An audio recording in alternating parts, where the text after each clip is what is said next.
So students, this is your EVS class and we are going to do the question answers of your lesson 10. हमारा जो lesson 10 है जिसका नाम water flows from upside to one down towards down side, जो 10th chapter है उसको हमने पढ़ लिया कम्प्लीटली.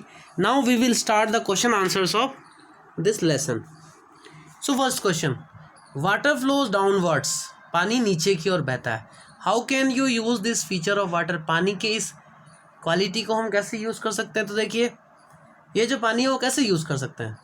तो this water is used for drinking, generating electricity and for irrigation. हम पीने के लिए, इलेक्ट्रिसिटी जनरेट करने के लिए और इरिगेशन सिंचाई के लिए इस पानी का उपयोग कर सकते हैं.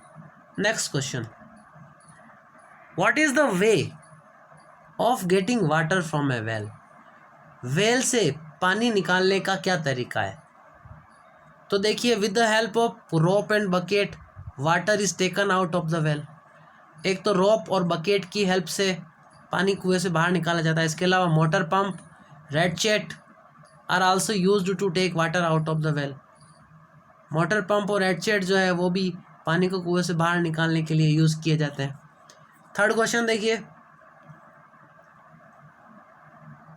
If the water level of A well goes down, अगर किसी वेल का वाटर लेवल नीचे उतर जाता है, how can we get water using ratchet. Ratchet का यूज़ करते हुए हम पानी को कैसे यूज़ कर सकते हैं, पानी कैसे निकाल सकते हैं. तो देखिए at first water level should be made equal to the ratchet level. सबसे पहले वाटर लेवल को रेडचेट के लेवल तक इक्वल बना देना चाहिए, उसके लेवल के बराबर कर देना चाहिए. After that we can get water out of the well. उसके बाद ही हम पानी को बाहर निकाल सकते हैं, नहीं तो it's not possible. Fourth question, what are the means of irrigation. It's a very good question and important question of the lesson कि सिंचाई के साधन कौन कौन से हैं. इरिगेशन मतलब सिंचाई, तो tube well, motor set, pump set, ratchet, wells, canals, बावड़ीज, ponds, dams, tanks etcetera are the means of irrigation. What की जगह पर ये सारे लिख दीजिए आप, बाद में जो बाकी का बचा हुआ है वो लिख दीजिए. तो व्हाट की जगह पर ये सारे आ जाएंगे, उसके बाद में are the means of irrigation. चलिए कुछ अदर एक्स्ट्रा क्वेश्चंस भी करते हैं हम. ऑब्जेक्टिव टाइप क्वेश्चंस पहले है, method of irrigation, motor, ratchet, fountain. तो ऑल ऑफ द अबव सारे ही हैं. Which crop require less amount of water. कौन सी क्रॉप को पानी की कम आवश्यकता होती है. तो देखिए आपका अनियन, प्याज के क्रॉप को पानी की कम आवश्यकता होती है. Which crop requires more rainfall. कौन सी क्रॉप को ज़्यादा रेनफॉल की ज़रूरत होती है. तो शुगर केन को ज़्यादा रेनफॉल की ज़रूरत होती है. फोर्थ क्वेश्चन, आंसर भी नीचे दे रखे हैं, ये देखिए. The water of rahat falls on this place of well. जो रहट का पानी है वो वेल के किस भाग में जाके गिरता है. तो इन पैरापेट, जो आपकी जो वो आगे का जो चबूतरा बना होता है उसमें जा कर के वो रहट का पानी गिरता है. चलिए फिल इन द ब्लैंक्स करते हैं हम. Are used to operate that rahat. रहट को ऑपरेट करने के लिए क्या यूज़ लिया जाता है, ऑक्सन या कैमल. तो oxen. Water always from upwards to downwards. पानी हमेशा फ्लो करता है ऊपर से नीचे की ओर. A wheel like structure installed over the shallow well. एक पहिए जैसा स्ट्रक्चर जो कि एक वेल, जो शैलो का मतलब होता है जो कम गहरा होता है, उस वेल के वहाँ पे इंस्टॉल किया जाता है, लगाया जाता है. तो वो क्या है, दैट इज़ रहट. ये आपका रहट है. चलिए, the water of rahat flows to.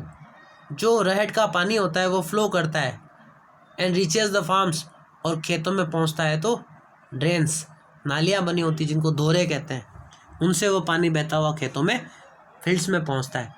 True और फॉल्स की बात करें, irrigation is necessary for crop production. तो बिल्कुल सही है ये. Water always flows from downwards to upwards. पानी नीचे से ऊपर की ओर बहता है. तो ये गलत है, पानी अपवर्ड्स से डाउनवर्ड्स की ओर फ्लो करता है. Motor is regulated by electricity. Motor बिजली से चलती है. तो बिल्कुल ट्रू है ये. Ground water level is the main source of water of the well. जो अंडरग्राउंड वाटर होता है वो कुएं के अंदर पानी का मेन सोर्स होता है, तो ये भी ट्रू हो गया। नाउ अदर क्वेश्चंस,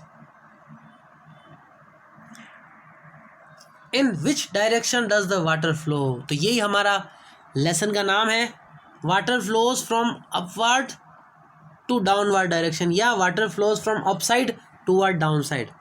चलिए second, do all crops require equal quantity of water. क्या सभी क्रॉप्स को इक्वल क्वांटिटी वाटर की चाहिए? No, the requirement of water for every crop is different. अलग अलग है हर क्रॉप के लिए पानी की रिक्वायरमेंट अर्थात जरूरत। Name 4 crops which require less amount of water. It's a very good question. तो पीज, ग्रेम, अनियन और ककम्बर, मटर, चना, प्याज और खीरा, ककड़ी, इसको इन 4 क्रॉप्स को पानी की जरूरत कम पड़ती है। Name 2 crops which require more water. तो शुगर केन, पेडी, RICE, राइस भी है, इसको भी पानी की ज़्यादा जरूरत होती है। Where is rahat found. रहट कहाँ पाया जाता है? Rahat is installed over the shallow wells और स्टेप वेल्स। जो स्टेप वेल्स होते हैं या जो शेलो वेल होते हैं, बावरी वगैरह, या जो कम गहरे वेल्स होते हैं, वहाँ पर रहट होता है। चलिए, which animals are used to operate the rahat. तो अभी हमने पढ़ा OXEN, oxen are used. Which की जगह पे ऑक्सन लिख दीजिए, विच एनिमल्स की जगह पे तो oxen are used to operate the rahat, कि रहट को ऑपरेट चलाने के लिए ऑक्सन्स, बैलों की जरूरत पड़ती है। चलिए, due to which equipment the use of auction is reduced.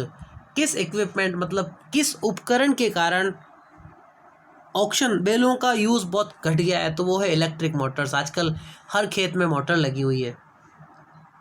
चलिए next question, what is irrigation. It's a very good question of the lesson. Irrigation क्या होता है? If there is no rain और इट्स स्कैंटी, स्कैंटी का मतलब बहुत कम, या तो रेन होती नहीं है या बहुत कम होती है, then the water has to be given separately to the crops depending upon the requirement. कि तब वाटर जो है वो सेपरेटली क्रॉप्स को दिया जाता है उनकी रिक्वायरमेंट के अनुसार, उनकी रिक्वायरमेंट पर निर्भर करता है कितना पानी दिया जाए। This process is known as irrigation. इस प्रोसेस को इरिगेशन या सिंचाई कहते हैं। तो ये आपका लेसन जो है उसके क्वेश्चन आंसर्स फिनिश हुए। Good bye.